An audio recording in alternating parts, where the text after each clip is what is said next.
Dr. Vaughn arrived at the museum on a Tuesday morning in October. She had been asked to look at a tablet the staff could not classify. The object had been sitting in a storage crate since 1932. Its label said only that it had come from a private collection in Berlin and that the previous owner had died without heirs. The tablet was small, roughly the size of a paperback book. Its clay was darker than most Sumerian tablets she had handled, closer to brown than red, and the surface had a strange quality to it. When she tilted it under the lamp, the wedge marks seemed to move. At first she thought it was a trick of the light. It was not. She sat down with it.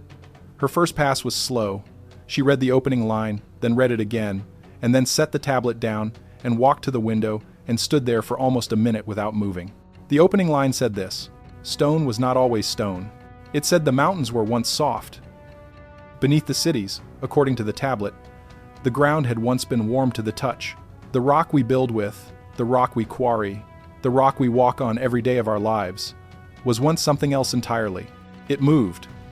A substance that could be shaped by hand. Something that, according to the tablet, was alive in a way we have forgotten how to name. Something the ancients had a word for and we do not. And the hardening, the tablet said, was not natural. Someone had done it to the world on purpose. Someone who wanted the world to hold still. Dr. Vaughn had spent 23 years translating Cuneiform.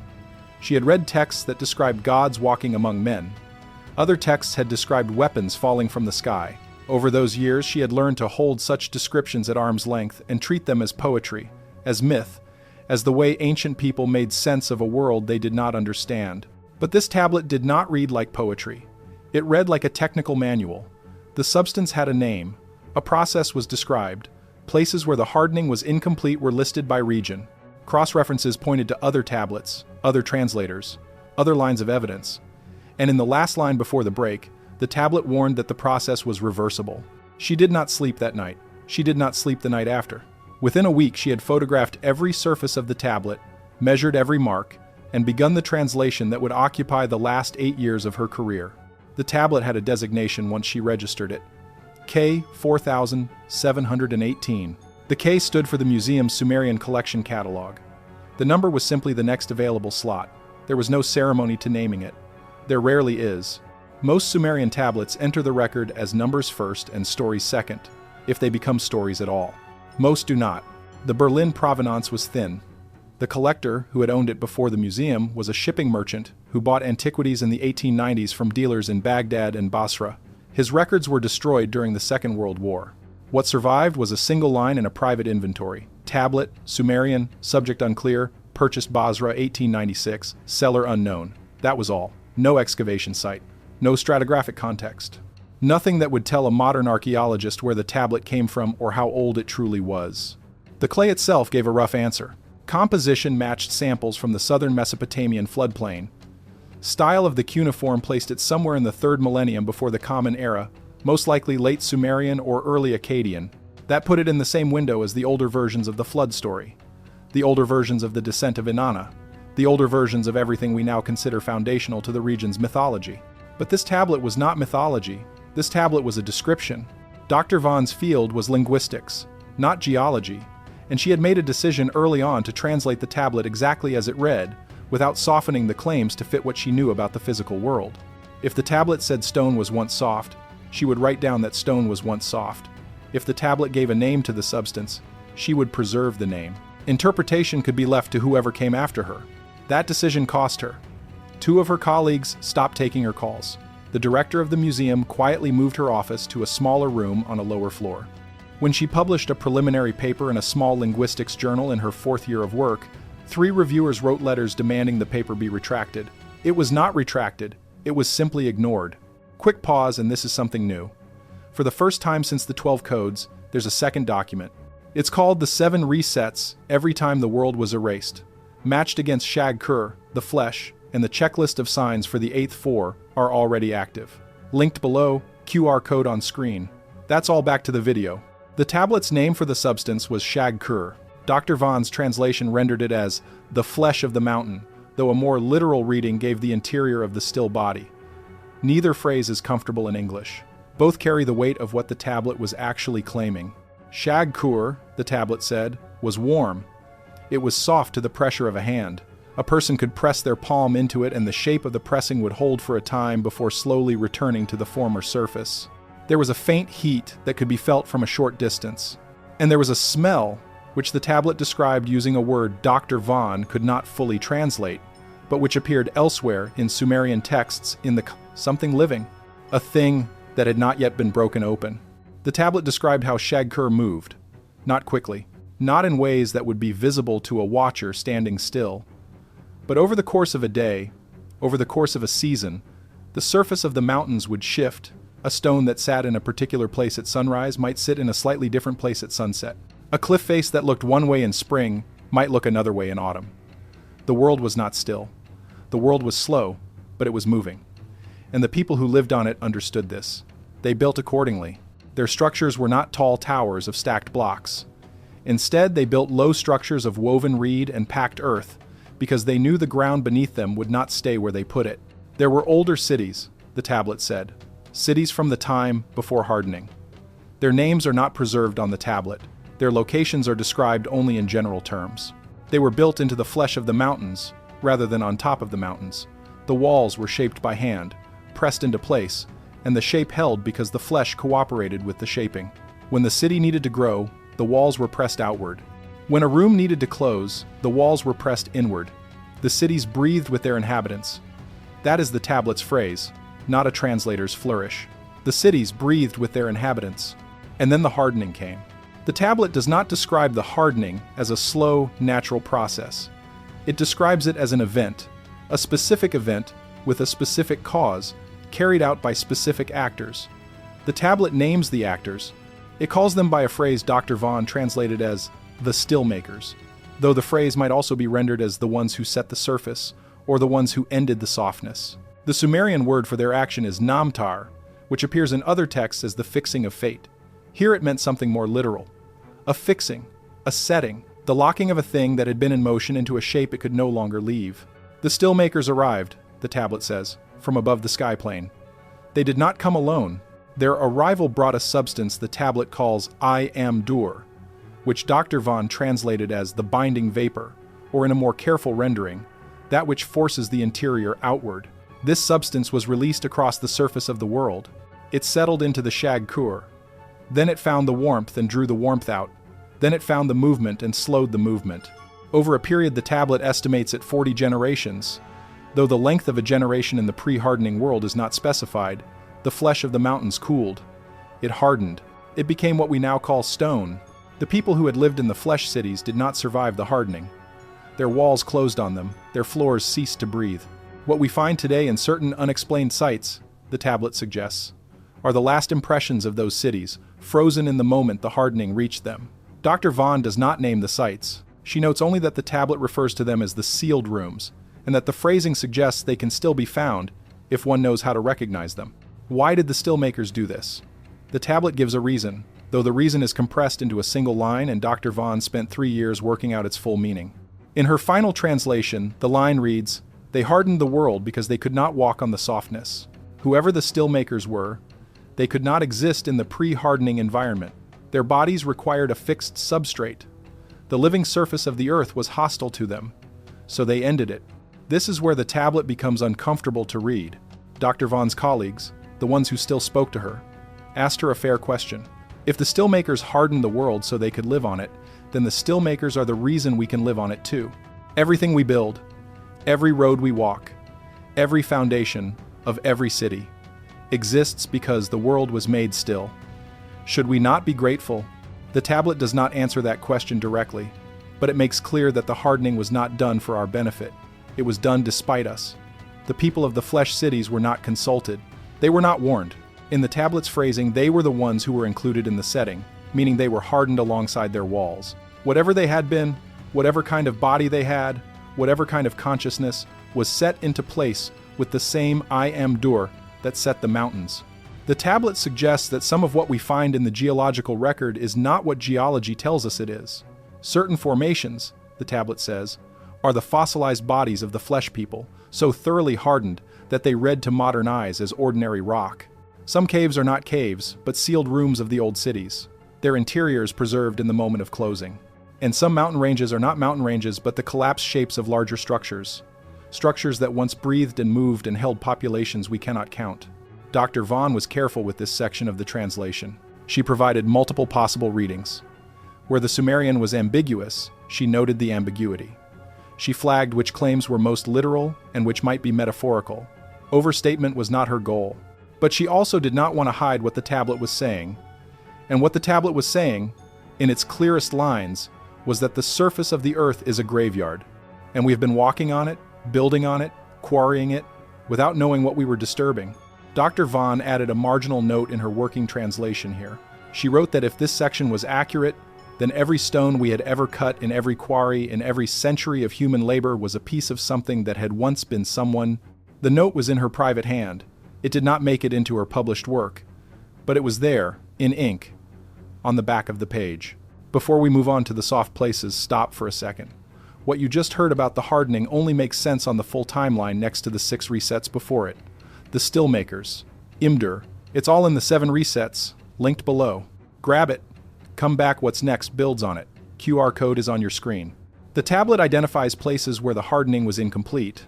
Not many. Dr. Vaughan counted 7 distinct regions in the tablet's list, and she was cautious about identifying them geographically because the tablet's place names do not always map cleanly onto modern locations.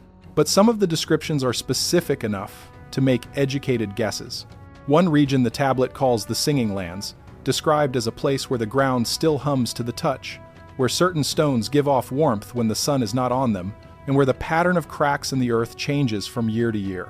Another region the tablet calls the Breathing Valley, a low place between 2 ridges where the air moves in and out on a slow cycle, as if something beneath the valley were still respiring.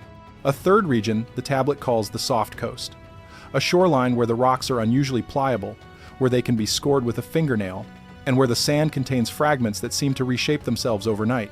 Dr. Vaughan did not travel to any of these places. Her health, by the time she reached this section of the translation, would not permit it. But she noted in her journals that if she had been younger, and if she had believed the tablet earlier than she did, she would have gone.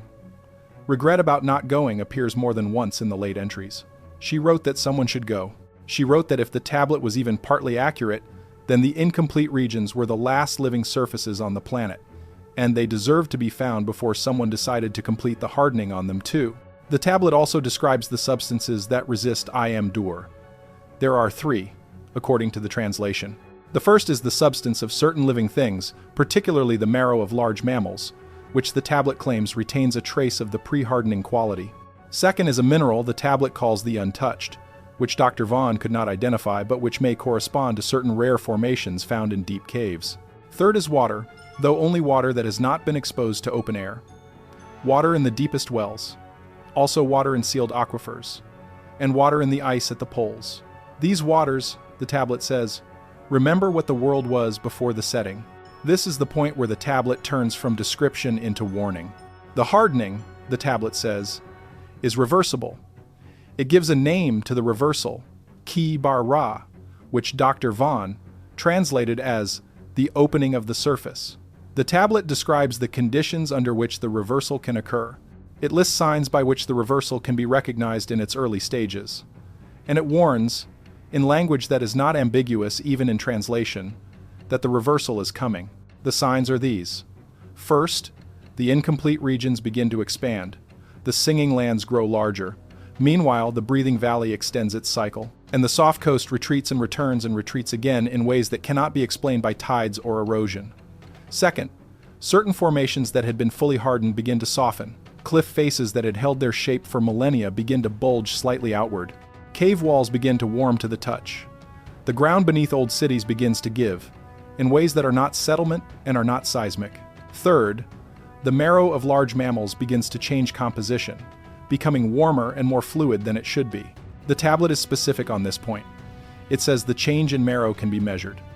According to the tablet, the change begins in the largest animals first and moves downward through the size scale.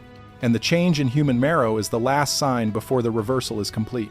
Dr. Vaughan found these lines difficult to translate, not because the Sumerian was unclear, but because it was unusually clear.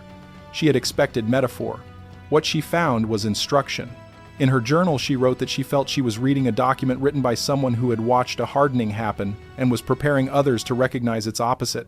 The tablet does not say when the reversal will occur.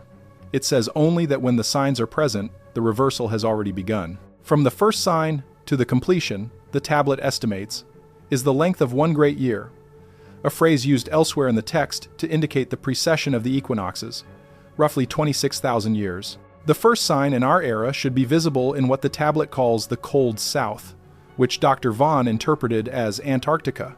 The second sign should be visible in the singing lands, and the third sign should be visible in the marrow of the great sea creatures, meaning whales. Dr. Vaughan published nothing about this section during her lifetime. Her notes on it were found among her papers after she died in 2017. She had translated the section fully, annotated it heavily, and cross-referenced it against 3 other Sumerian tablets that appeared to contain fragments of related material. Her executor also found, and this is the detail he found most striking, a small collection of newspaper clippings from the last 5 years of her life. The clippings covered ice shelf collapses in Antarctica. They covered unexplained warm patches on the seabed. They covered a research paper from 2015 documenting anomalies in the bone composition of a stranded blue whale. Certain phrases in each clipping were underlined. She had written no commentary on the folder. The clippings had simply been kept in date order, with no explanation. Her executor was her nephew, a man with no background in Sumerian studies, and he did what he thought was reasonable. Both the tablet and the translation went to the museum where his aunt had worked. But the newspaper clippings he kept. They went into a folder in his own filing cabinet. Years later, he mentioned them to a journalist who was writing a profile of his aunt for a small archaeology magazine. The profile ran in 2019. It was read by perhaps a few hundred people. The clippings were mentioned in one paragraph. That paragraph was not sensationalized. It simply noted that Dr. Vaughan appeared to have believed her tablet's warnings and had been watching for the signs. The tablet itself remains in the museum. It is not on public display. It is available to researchers who request it, though few do, because the field has broadly agreed that the translation is unreliable and the tablet is likely a later forgery inserted into the collection by an unknown party. Dr. Vaughan contested that assessment during her lifetime. Her contestations are on file. They have not been formally rebutted. They have simply been set aside. There is a photograph of the tablet in the museum's archive. It shows a small, dark, unremarkable rectangle of clay with rows of wedge marks pressed into its surface. To the eye, it looks like every other Sumerian tablet you have seen in a textbook. Nothing about the photograph would tell you that the object it depicts claims the ground under your feet was once alive. Consider what the tablet is asking us to believe. It is asking us to believe that the surface of the planet is the residue of a war, that there were entities, before recorded history, who could not survive on the world as it was, so they changed the world to fit themselves, because the change killed everything that had been shaped for the old world, and we are the successors of that change. Our biology assumes a hard world because our biology emerged in a hard world. We have no memory of what came before because we were never there. What came before was ended in order to make room for the conditions under which we could later exist. This is a stronger claim than most ancient astronaut material makes. The typical framing suggests that older intelligences visited, taught, and left. What the tablet suggests is something more permanent. It says that the physical substrate of our world is itself an artifact, a manufactured condition, a stabilized version of a substance that wanted to be moving and was forced to be still. Everything we call geology, the tablet implies, is post-intervention geology. Everything we call natural is a specific unnatural state, maintained by an initial act of setting. And if the tablet is correct, that the setting is reversible, then everything we build is provisional. Every foundation is temporary.